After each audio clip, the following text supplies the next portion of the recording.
Megan, welcome to the Retail Whore Podcast. Hi. I'm I so excited to be here.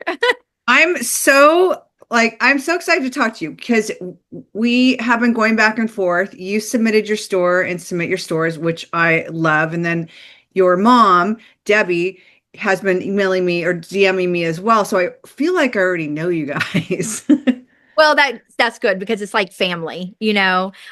We treat you just like our customers. It's all about having that connection. And yes, my mom, Debbie, is a huge fan of yours. She loves you. She got me turned on to you. Um, leave it to the moms. I So love that. So give everyone an introduction to yourself and your store. okay, so my name is Megan. I'm the owner of the Go Girl Shop in Mebane, not Mebane, but Mebane, North Carolina.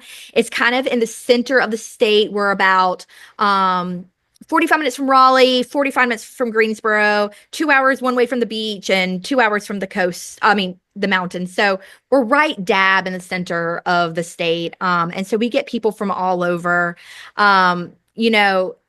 The name that Go Girl, I've been in business for quite a while. I started in 2012. I Wow. started a mobile shop. So we're called the Go Girl Shop because we started as a mobile shop on wheels. And Yeah. everyone would say, "You go, girl." And I was always on the go and I traveled up and down the East Coast. Okay. Okay, now I'm all Did I throw you for a loop? your existing store. Uh, Okay, no, I want to go back. I take it back. I okay. want to go back Okay. to the mobile store. So what did you sell in the mobile store? So I had a corporate job. I graduated college, started a corporate job a week later. My major was graphic arts and imaging technology. I worked for a commercial print facility for 5 years. I got this wild story. And about 2 years into my job, I was just getting burnt out. I was fresh out of college. I was that newbie, and it was very stressful. I come from a family of who had businesses. My dad and mom owned a business, and my dad's parents owned a business. So I was the little girl that grew up under the counter. So retail is just in my blood. And keep in mind, food trucks were not really a thing yet. Mm. Okay. Mobile shops were not really around. And I woke up in the middle of the night and I got on like Craigslist because Craigslist was really big. And I found this camper. It's like $600. And I was like, I'm going to buy that. I'm going to buy that camper. I'm going to turn to a mobile shop. And I told my parents, and my dad, the entrepreneur that he is, he was like, go for it. Like, if you don't try it, you'll Love never. that. My mom was like, what are you thinking? Like, you're out of your mind. You have this corporate job, you have benefits and everything. And my dad was like, this is also 2008 when everything was bad. And my Yeah. dad was, if you don't try it, you'll never know. So I got this camper. It was completely already gutted. And I worked on it for a year. And you're starting out. So you don't really have the income and stuff like that. You just really are winging it kind of. And I had a corporate job, but we sold at the time more vintagey like dressers and antique like home decor. And I will tell you, when I went to market for the first time, there was not a lot of people didn't know about a mobile shop. They probably want So a brick and mortar address. brick and mortar, that was it. And no one would really give me a shot except Wow. for I'm not joking. I can tell you, I probably shouldn't mention the showroom name, but my mom, Mama Bear definitely came out. They were like, we will never sell to you. We will never sell to you. Like that concept is absurd. No one's ever going to shop at a Oh mobile. my God. To this day, we chuckle about it because we have evolved and changed and things in the world. Everybody's doing mobile shops now. But there was one rep from Dimdaco who she believed in me and she took a leap of faith on me and she said she would open an account for me. So Dimdaco was really my first account. Go Um, Tim Daco. yeah. And it's kind of evolved from there and we did that and then we opened a store in Raleigh, North Carolina. And we were still doing the traveling thing. And then in 2019, we opened our current store in Mebane, North Carolina. And I still had the store in Raleigh, but we ended up closing it just because it just became a little too much for me. And then 2020 hit. So it was kind of like a godsend. And in 2020, that was just that was wild for everybody. So, and we're still here. We're still moving and grooving. Okay, we're not moving past the Go Girl mobile shop yet. Okay. So okay, so you get the camper, you like redo it and Uh-huh. you fill it. Now, are you doing antique stores for the vintage stuff or is it vintage look? It was vintage inspired look. So we also eventually started buying things from like Creative Co-op and stuff. And they have more of that vintage inspired look and stuff, So, So, so your first show, you go and you find these. Okay, I'm going to say this because I years ago I was partners in a five-store chain called Sweet XO, and it was an okay. amazing concept. It was out there, like nobody else did it. It was Uh-huh. ice cream, candy, yeah, frozen yogurt, and then Yeah. gifts. And all the cabinetry, the first three rows were bulk candy. So whatever if you wanted something, you had to go through literally the whole store to find what you wanted. And then gifts were the top three rows. And we sold apparel and gifts. And I still remember going into one of the apparel, because apparel lines in real fashion, like fashion marts, apparel lines can be very snotty. And I still remember Uh-huh. going in, there's this amazing line. I wanted it so bad. And the girl was so mean. And she was so like looking down and like, we're not going to sell, like you sell ice cream. We're not That's going. what happened to me. And it's so like for the reps that are listening to this, because there's not a lot of reps that I know that do this. I mean, not the ones I know with, but I do know it does happen. And there's so many better ways to deliver that message than being mean, like the mean girl. It was. And that's like I said, my mom, she was with me and she was my number one fan and she saw it. And people, like I said, there weren't that many mobile shops out there and people were flocking to it. And, you also know your work ethic and you know how your branding is and everything. And we were just doing it. And then to go from everybody like following you and loving you to trying to expand and grow to someone completely shooting you down and basically telling you that your dream is going to go nowhere. And they didn't understand the concept. It was very gut wrenching. But what's so funny now is reps will pretty much sell to anybody, Right. and to everybody. They hardly do territories anymore. The booth thing is really big right now. So, there's no territory. I feel like everyone's starving. So if you want to sell something, they'll open it for you. But back in the day, which really wasn't that too long ago, I really had to sell myself and sell this whole Yeah. concept. I love that your mom was there and everybody like, you had people surrounding you that, knew Yeah. what you had to give. And again, for the reps, it's like, it's gifts, it's fashion, it's not a liver. Like there's no need to be the mean girl and say, They were very mean. oh God. It was very hurtful. And it's that saying, you will always remember how someone treats you. Yeah. And it really, it still stings and it still makes you very salty, but you just got to pick your big girl panties up and you just got to keep chucking along because ain't nobody got time for that. So My favorite thing is, because the girl that said that to me finally came into the stores when we had hit five stores, and all of a sudden she wanted to sell me. I'm like, yeah, I don't think so. I don't think you're the right fit for us anymore. And that felt so good. I'm not gonna lie. doesn't it? Yes, I know that feeling. So when you had your mobile shop, where were you going? Like just pulling, because I know they're everywhere now, and I love the concept. And that I wanted to do something like that up here in Oregon and go on the wineries on the weekend because the wineries are super busy and just pull up shop outside. But how and where did you decide you were going to stop? And what were sales like? And how was the reception when you did get there? So let me first say this, things have drastically changed since I started because now, like I said, it's kind of oversaturated, at least here in North Carolina. That's how I take it. When somebody sees you doing something and they see it working for you, they just see it, but they don't know how you got there or all the hard work or the bad things that happen.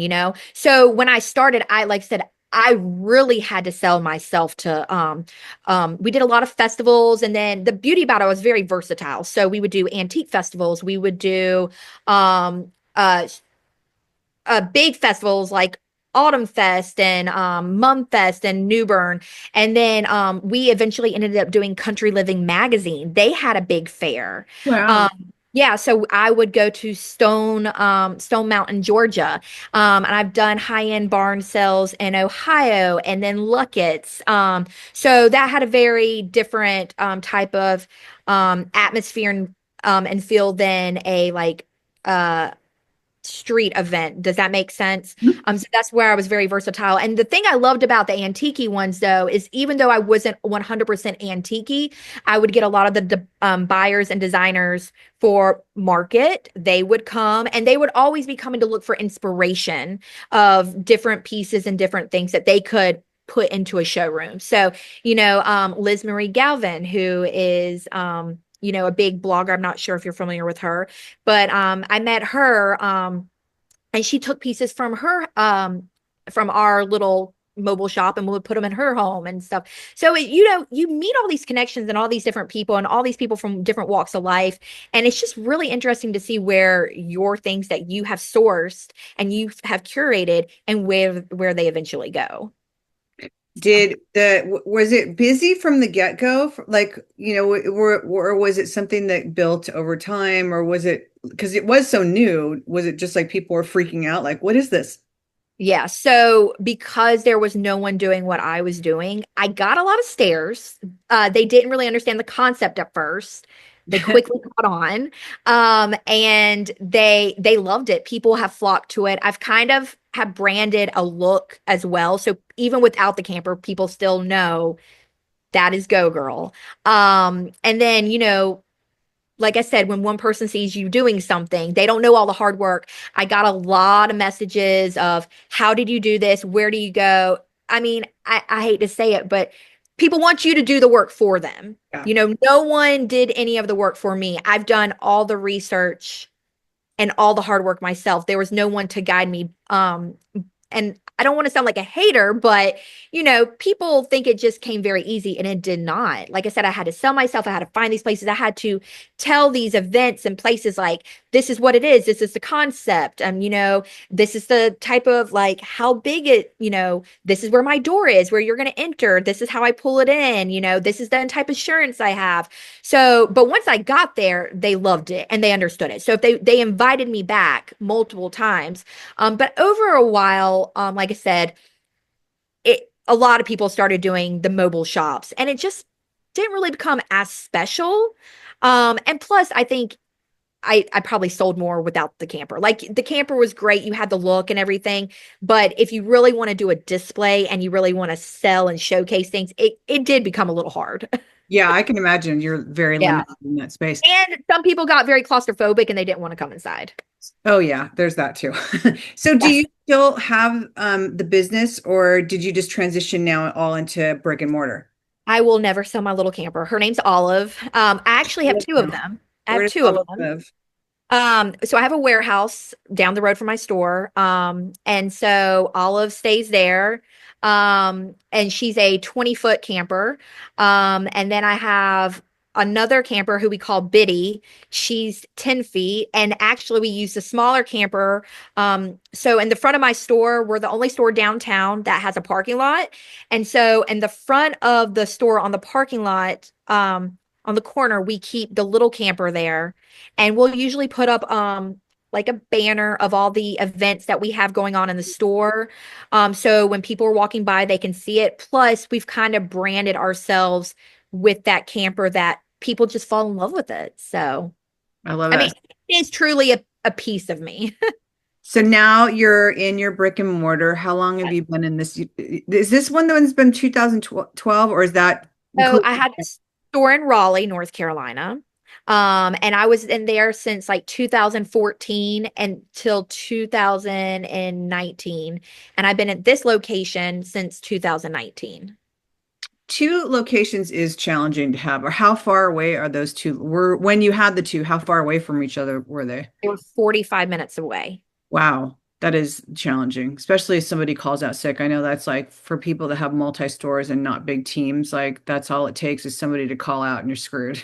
Well, the team was my family. Your mom. I mean, no free labor. They get paid, I treat them very well. They have to get paid. My sister works for me. There's a lot more to my story. My dad works for me. My dad is actually my bartender. We have a bar outside. Uh, Wow. yeah, so it's like I said, my business over the year has it's just evolved and it just flows. It's just all synced. Yeah, it just flows. So take us through how it started and where it's at now and all the additions like the bartender and how that's kind of evolved. So, so I gave you the story on how we started, why my name is Go Girl with the camper. And then we had a store in Raleigh. And I live in Mebane. And this building became available. The property itself is probably worth more than the building because, like I said, it's on the corner and it's the only one with the parking lot Oh, downtown. So we use the parking lot for a lot of events. We host a night market. In the fall, we have 50,000 pounds of pumpkins. wow. Yeah, we had a local Christmas tree farm this past year. So Amazing. we really utilize, I tell people I don't have customers, we have family. We want people to feel included. We want them to feel loved. We know that sometimes they may just come in to browse. We are very chatty, so I think they treat us more like family. They might need to come in for a hug, but we hope that we're able to serve the community and they're able to find something in the store for any occasion. But like I said, the outside of the parking lot, we try to utilize just as much because it is space to help bring people in and to welcome them. Great.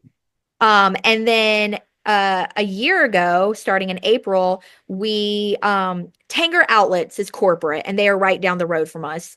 And we have a very great relationship with them, corporate, small business, but we do a lot of corporate gift baskets for them.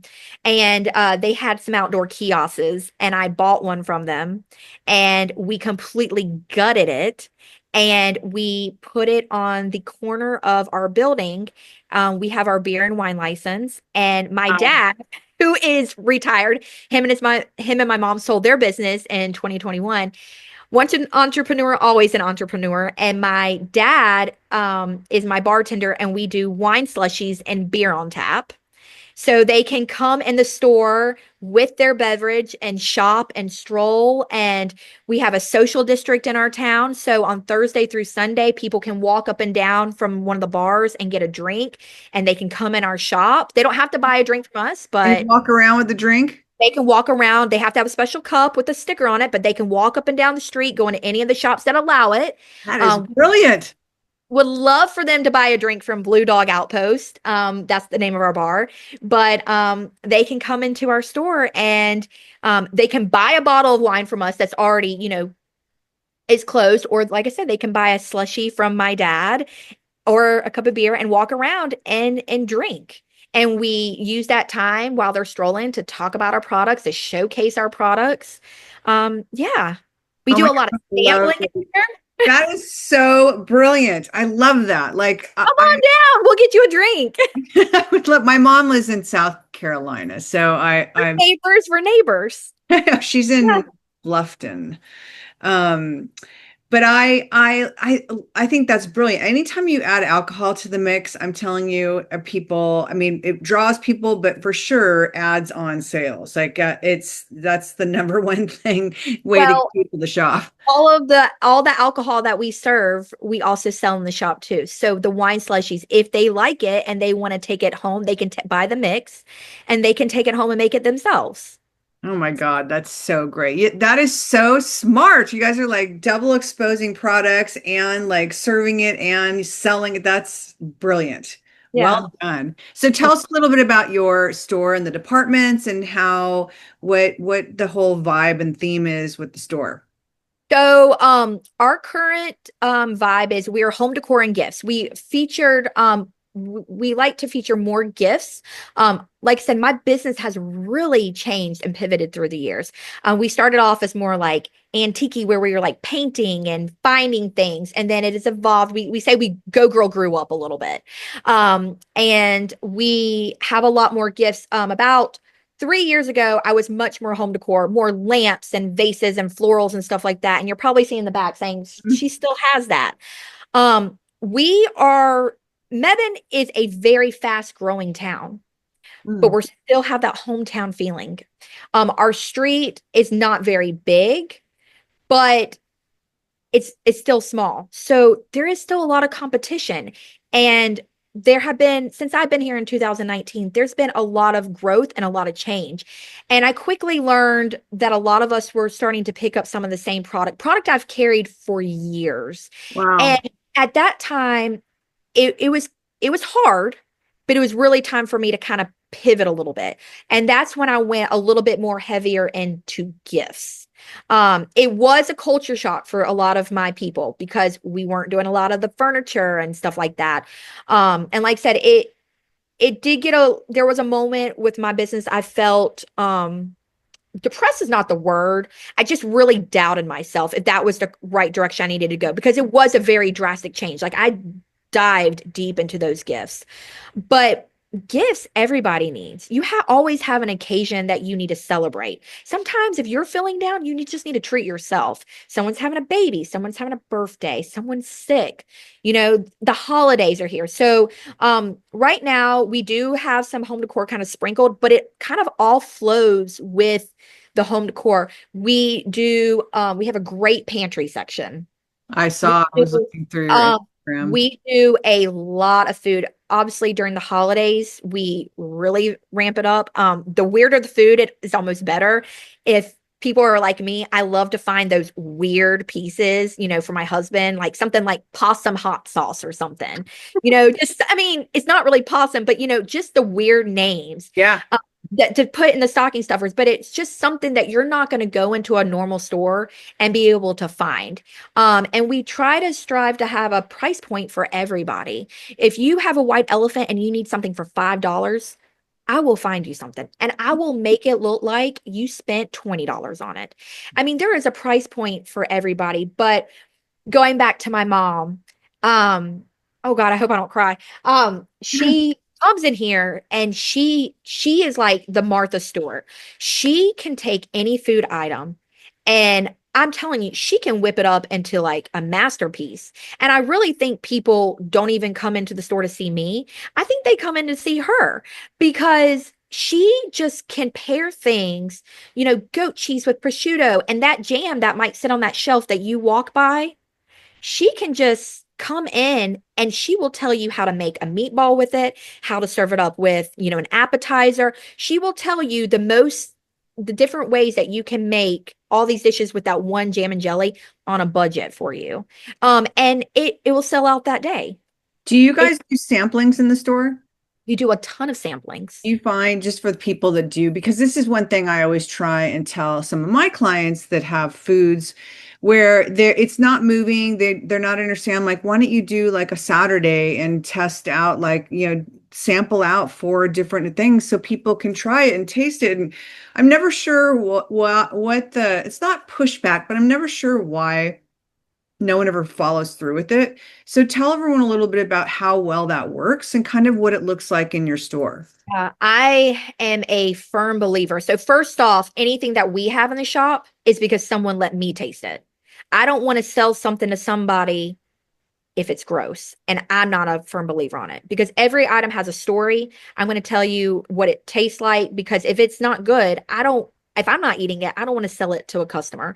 Sampling is just really important because it could be an item that might not have, it's kind of like a showroom. It might not have the best packaging or label, but it's the best item. So people have a tendency to overlook it. But Yep. it could be the best item on the shelf. So you want them to come in and taste it. You want to tell them why they want to buy it, what they can use it for, why they want to use that for Thanksgiving and stuff like that.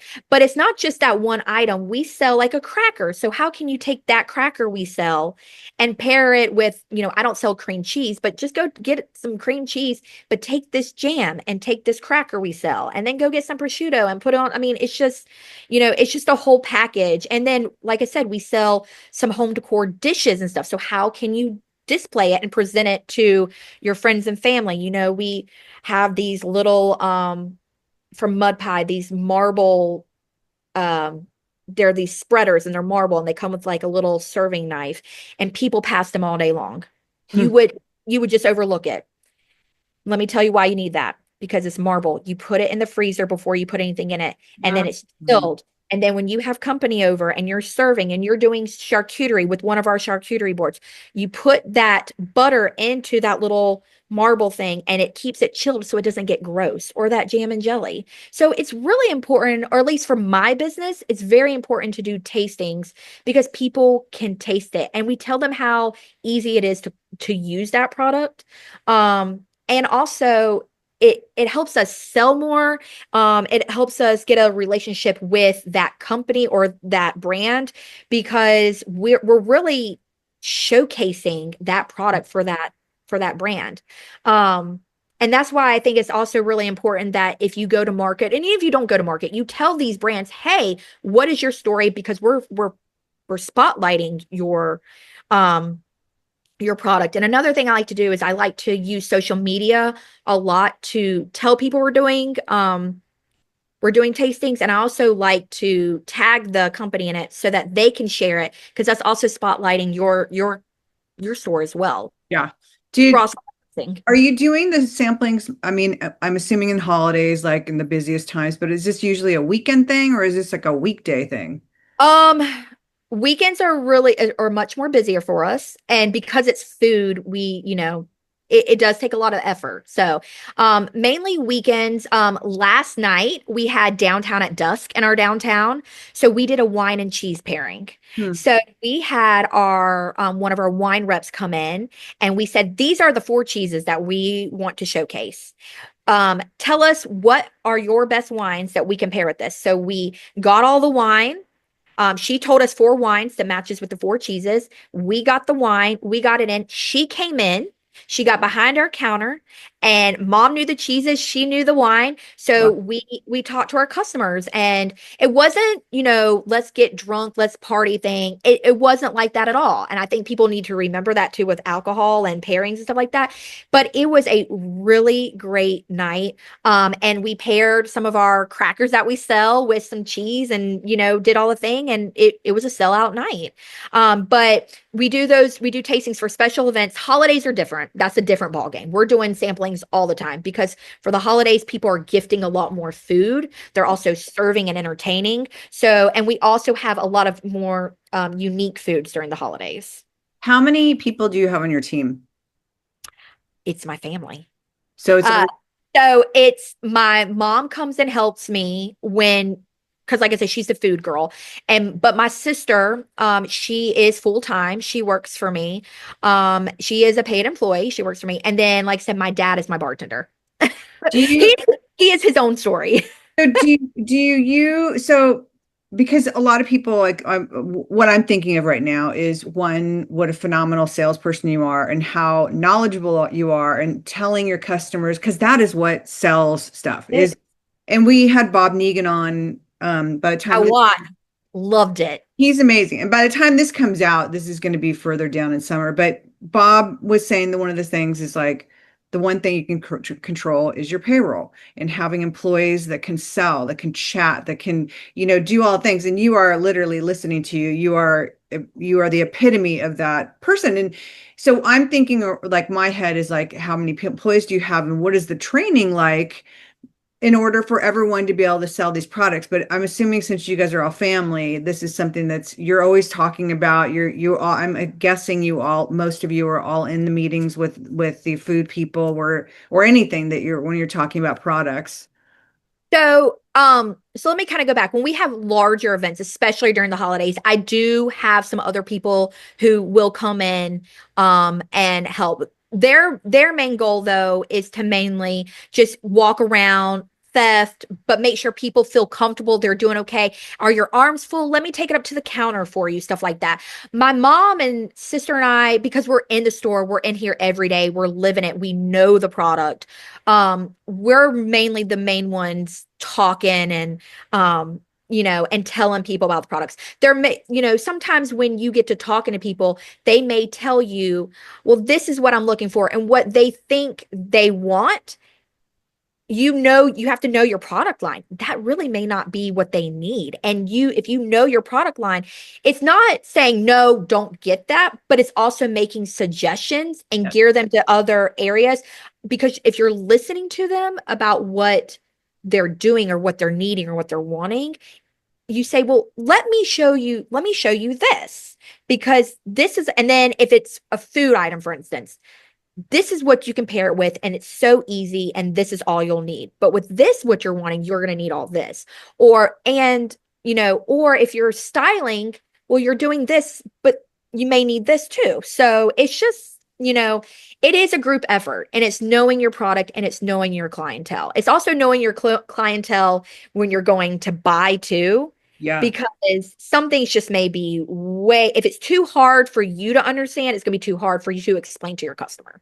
Thank you. And I have this thing where it's like, if it needs a sign and there's no salesperson around, customers aren't going to read the sign. And if No. you don't have if you don't have salespeople around to explain what it is, it's not going to sell, because it's, unfortunately, if it's that complex or it needs that much explanation, you need a salesperson that can sell it. And I mean, like I said, like just listening to you and how you, I mean, it's like, I feel like you need to do sales classes. I'm sorry.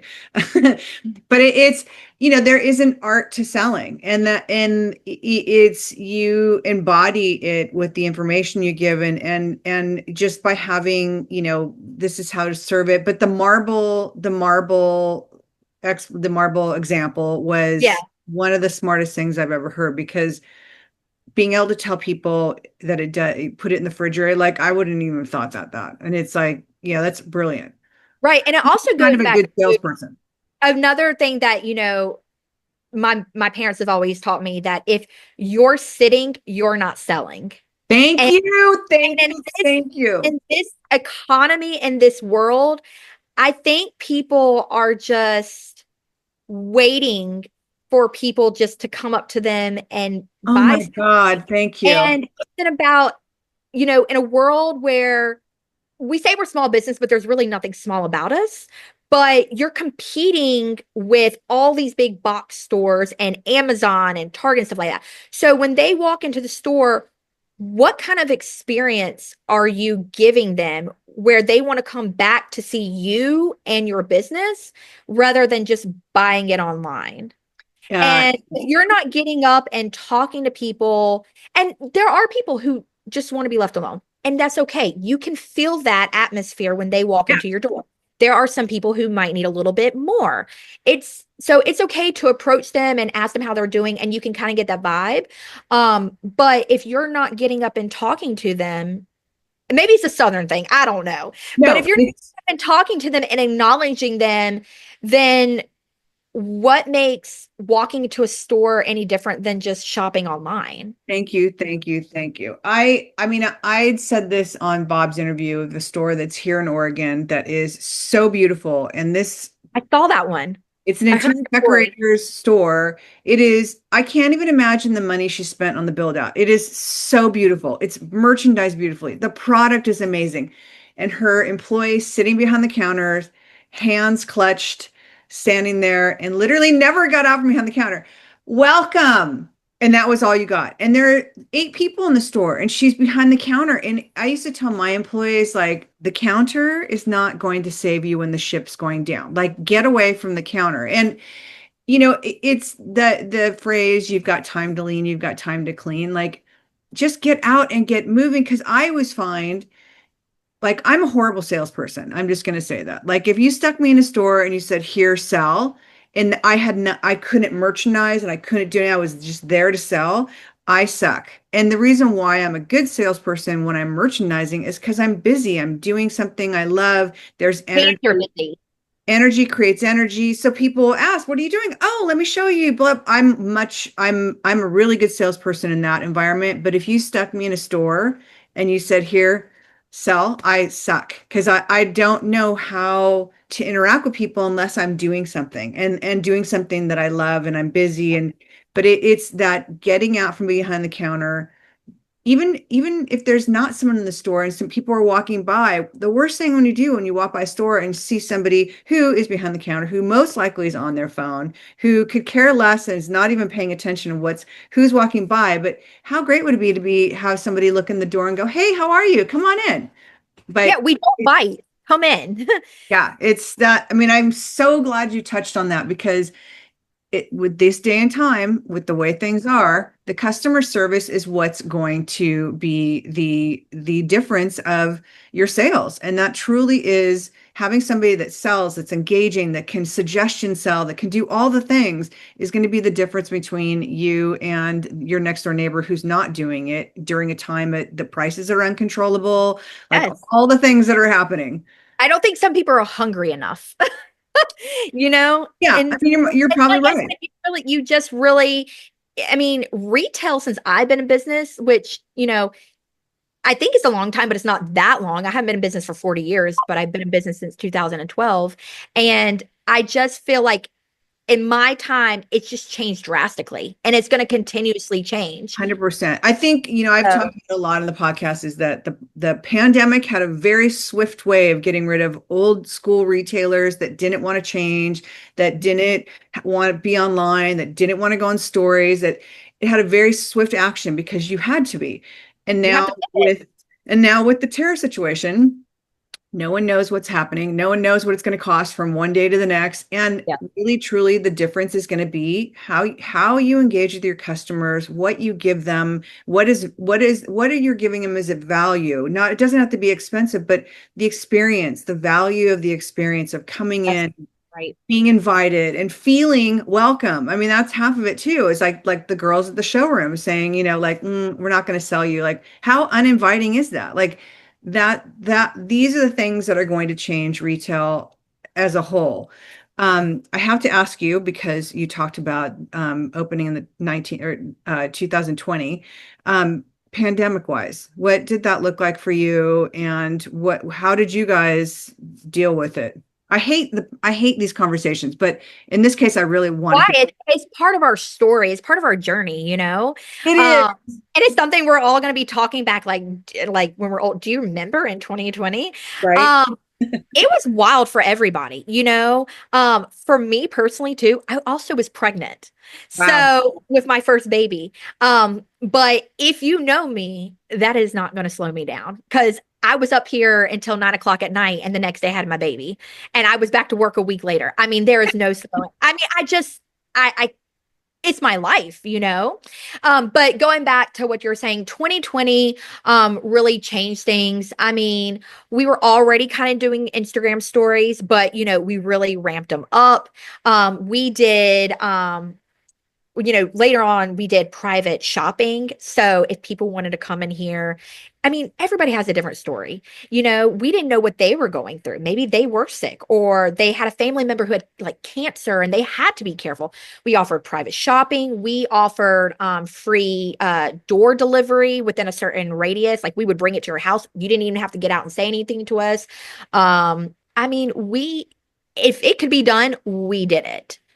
Just to stay going. We did Facebook Lives, which were Do you always still do interesting. those? Because a lot of people, like there's a store, the mother-daughter team who's Yeah. been on this twice, Kingfisher Road. They started doing lives during the pandemic and they continued doing it. And I know a lot of people started doing lives, and then as soon as it got back to business, it was like, forget that. And are you still doing lives? So I try.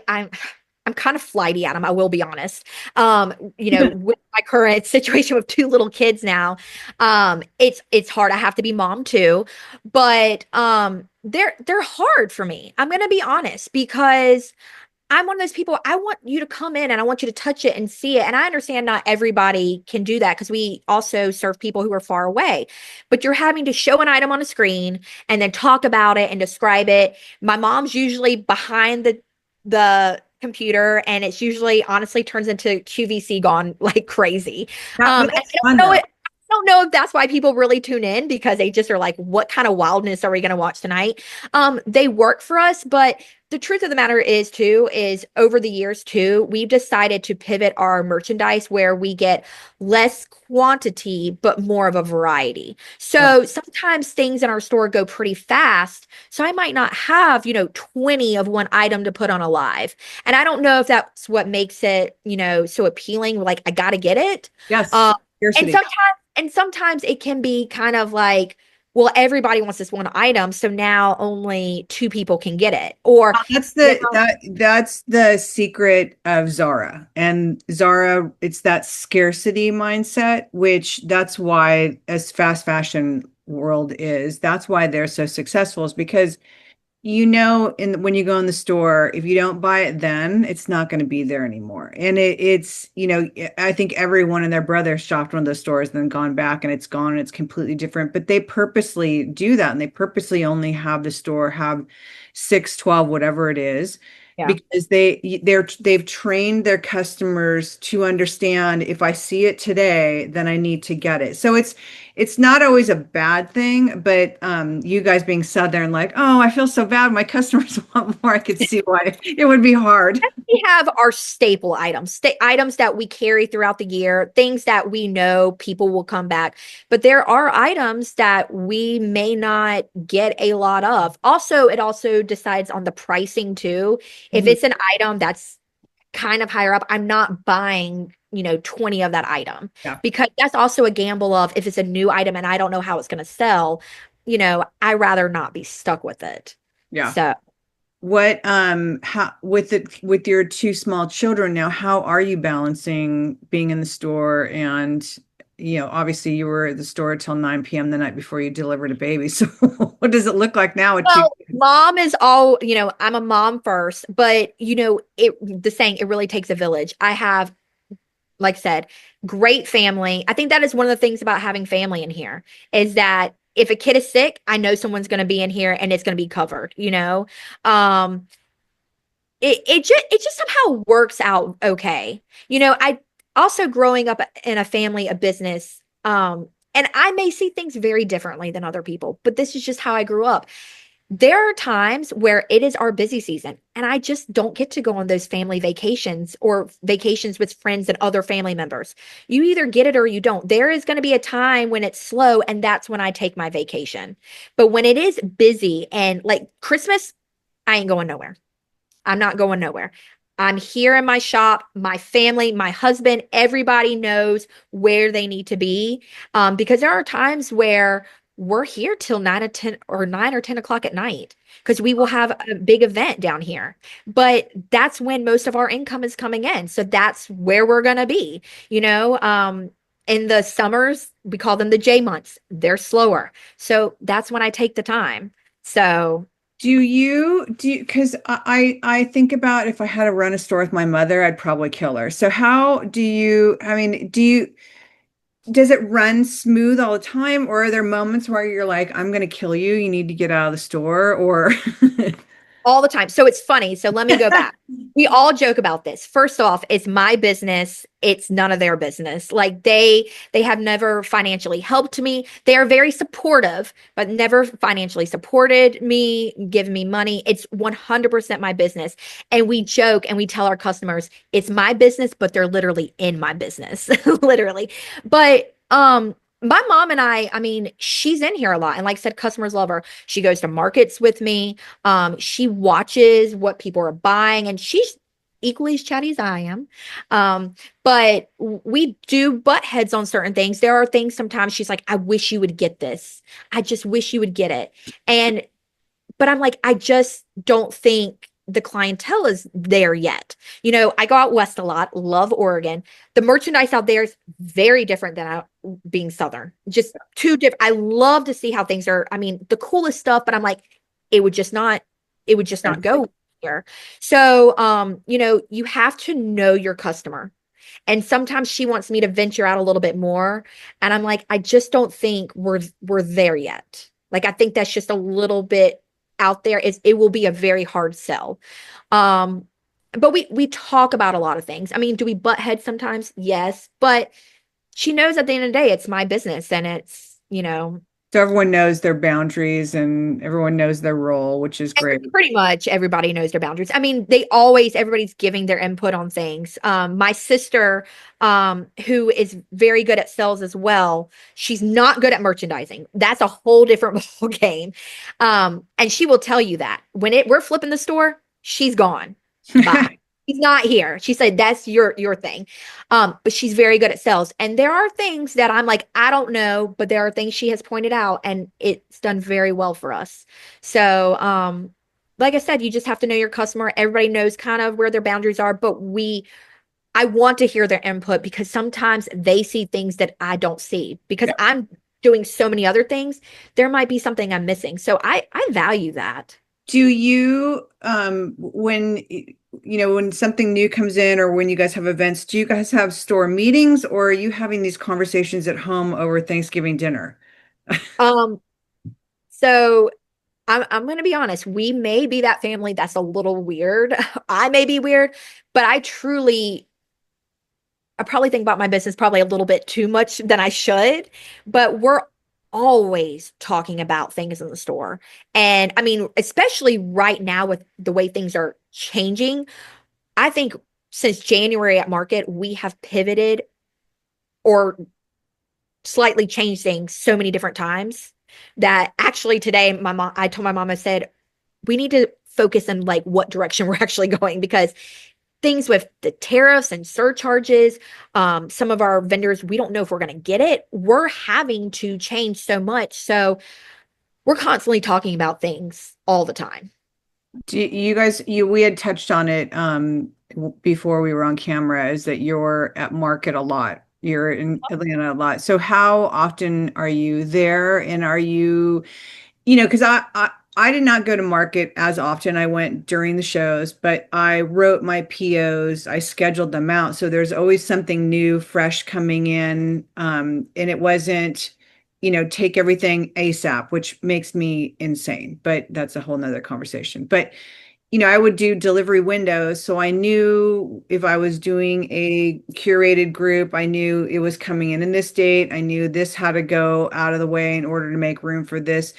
Are you guys writing as you go since you go to the market so often? Is this fill-in orders? Is this to see, just get inspiration? Because 6 hours away is not that close, but it's close. But So we've met over the years, we've met a lot of vendors and retailers.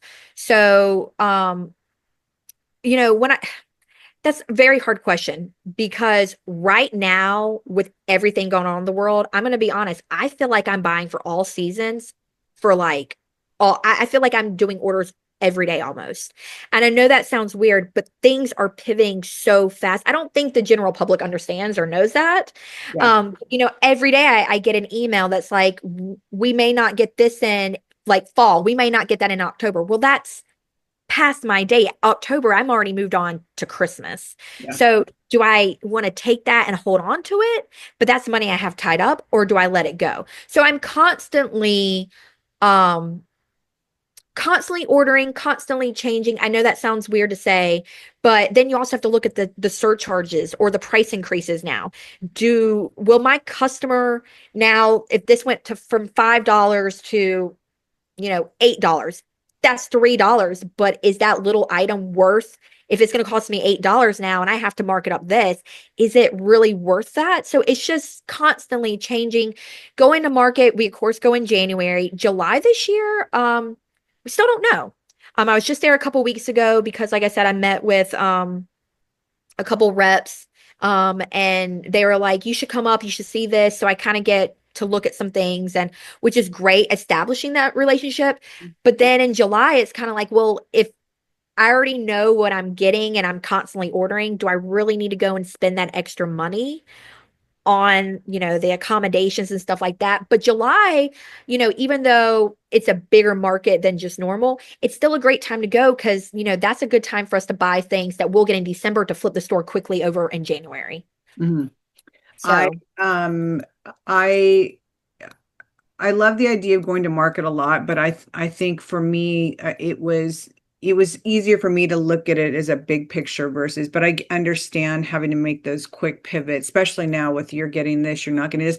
Have you I'm guessing you put some of the price, have the prices started to affect now your products? Or have you started to do those raising yet? And if you have, like are you getting pushback? Are you so, um, yes and no.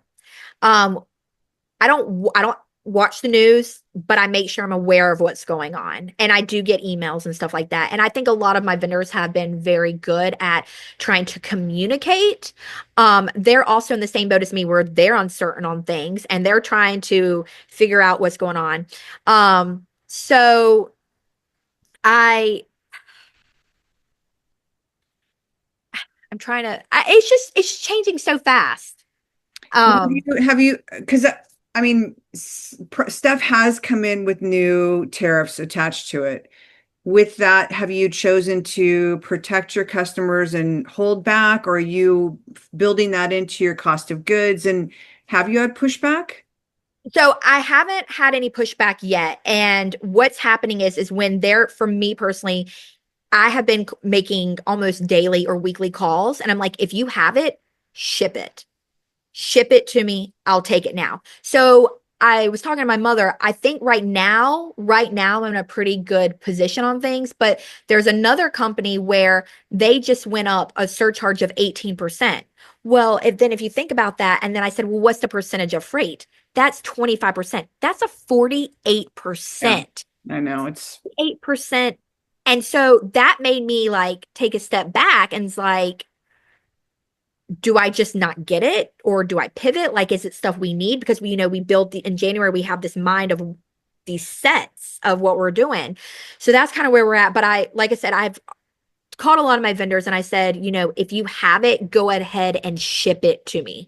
I don't care if it's $200 worth, just ship it to me. And by me doing that, I've also been able to, I guess, beat some of the surcharges or price increases on some of the yeah. items.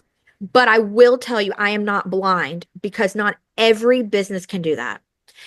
Some business owners are day to day, Mhm. week to week, month to month. They cannot afford to hold on to 6 months worth of product out. And then, I have a warehouse, but some people don't have the storage Yeah.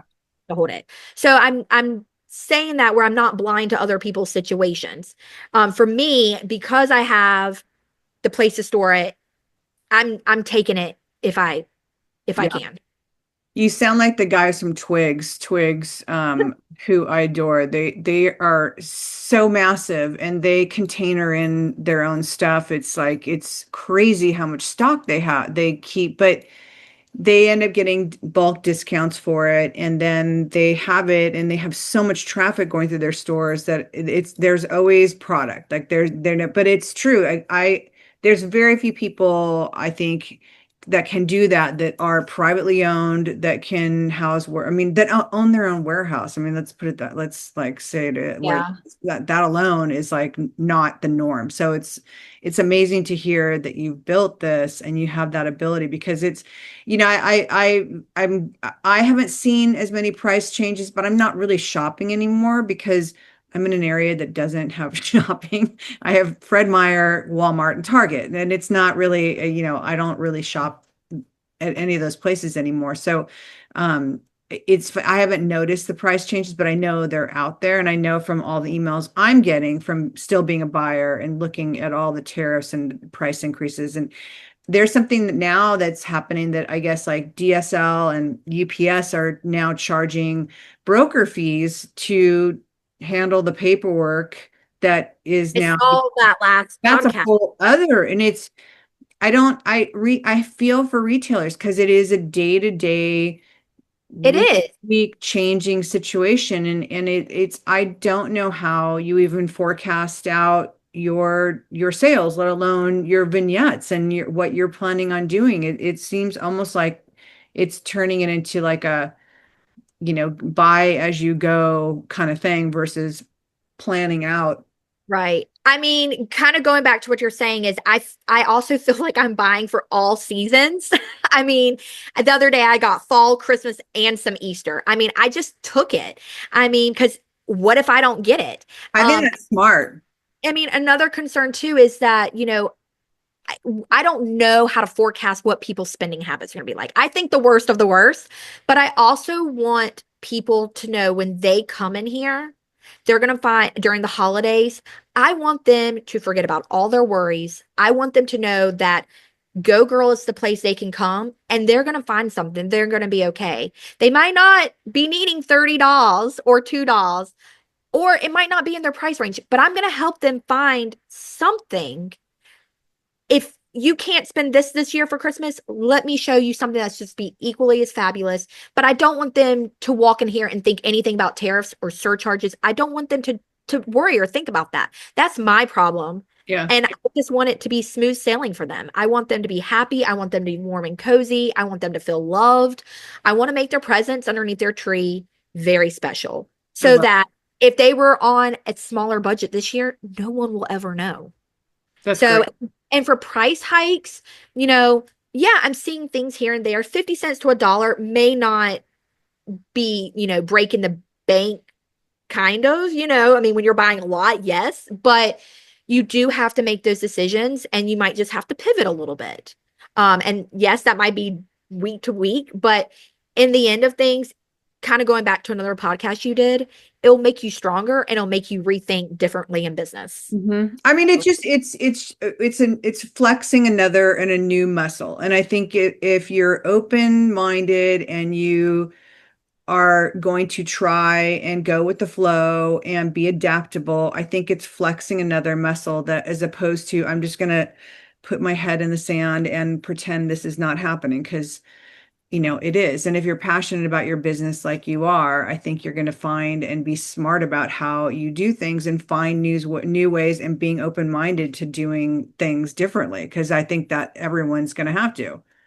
And I think a lot of people, the way I'm kind of perceiving is there's a lot of people who are going to be needing things, and necessarily they're going with the needs more than the wants. So those little items that are kind of want items, you have to kind of not train them, because I have things that I want, but how can the item that you need, well, let's add on this one item because you really will need this one item. Like it might be just a little bonus, but it's all going to flow. It's just the little add-ons to things. Are you talking about Meaning, like, if you like, okay, I need this jam and jelly for catering, for hosting, but I don't really want let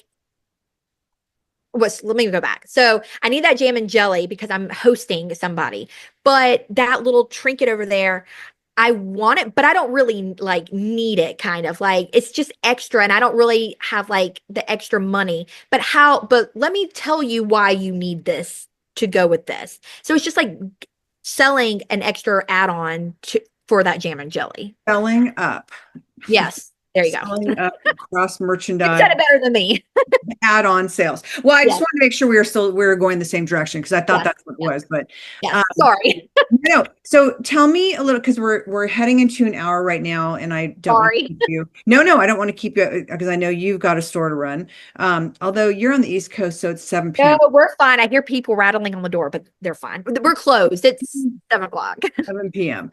Yes. What does it look like when you're doing your merchandising planning? Are you curating the buys as you go, or are you going through catalogs and magazines and saying, I want this kind of vibe for this Christmas, or how are you kind of doing the merchandising planning?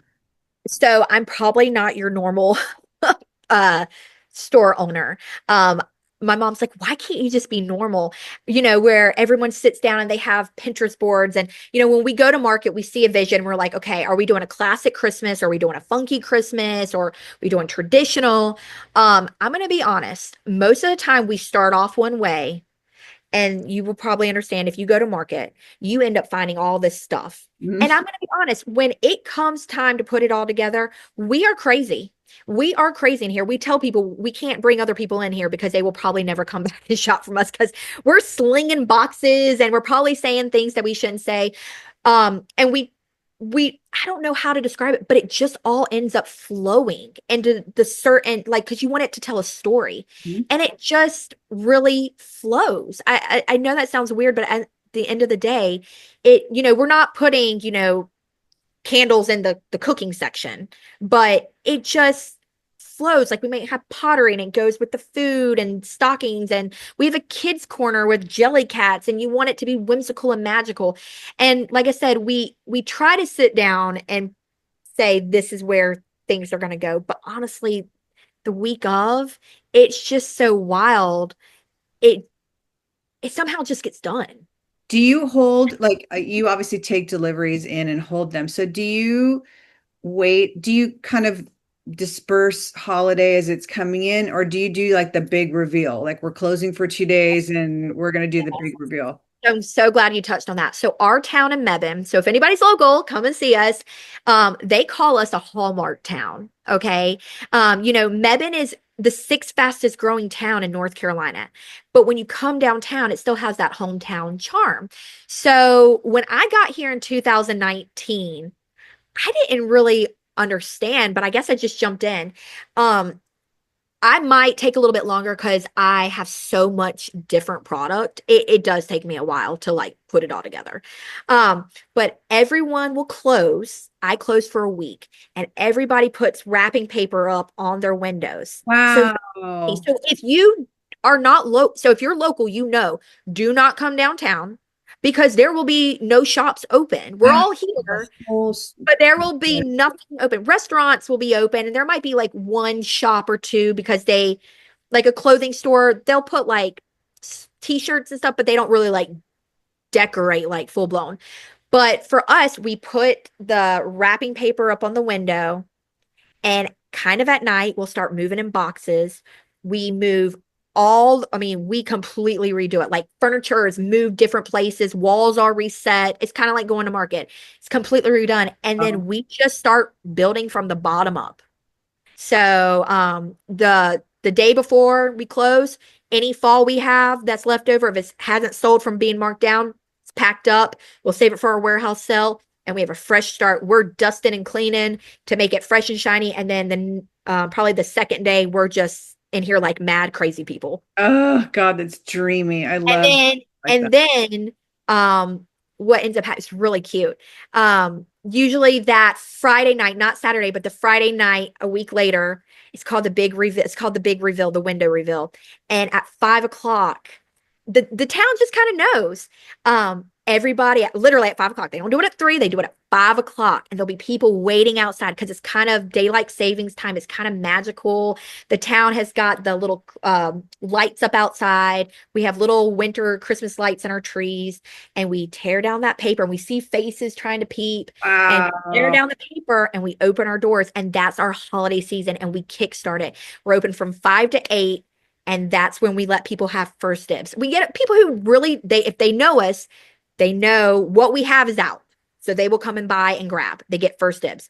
You get a lot of people who just, they like to walk around from all the stores and see what you got. They're not ready to buy yet, but it's a great evening. It's a great night. It's kind of magical. It makes it Dude, it fun. And sounds magical. Oh my God, it sounds yeah. amazing. This year, our town is doing a Nutcracker stroll. So we have a Nutcracker gala where people, if you want, they'll close off one of the streets and they can dress in ball gowns. And so the competition is on this year because to make your store the most Nutcrackery. So yeah, so it's going to be, I don't want to be full blown Nutcracker, but we do have certain things in here, and they'll be pretty good. And you can go around the town and find the Nutcrackers. Oh my God, amazing. I can't think of a better way to end this interview. You just made it so magical and like that to me, what you just talked about, it seems to be like the epitome of a holiday feeling. And I love, Gotta keep the momentum going all season. So, we have Jingle and Mingle Ladies Night. We have Dashing Through Downtown. We have Santa that comes. I mean, we have Shop Small. We have Honestly, I feel like By January, I'm dead. Don't call me. You will not find me. Amazing. But it's just really keeping that magic alive for your customers and always keeping it going. I mean, the husbands with the food tastings, the husbands come in, the women's shop, we got the bar outside. We'll take care of your husband. You just bring them down here, everything will be fine. Yeah, my husband would be out there with your dad. Might put them behind the bar if it gets too Right? busy. Oh my gosh. Okay, I have one last question that Okay. I'm going to ask that I ask everybody. I'm sure you know what it is how do you stay inspired? Oh gosh. I mean, you know, every day there's just something. It's first of all, it is very hard when you are in retail. It is very hard to be inspired because you see your stuff every single day. You walk downtown, you see the same, you just see it every day. Honestly, I love venturing out when I travel.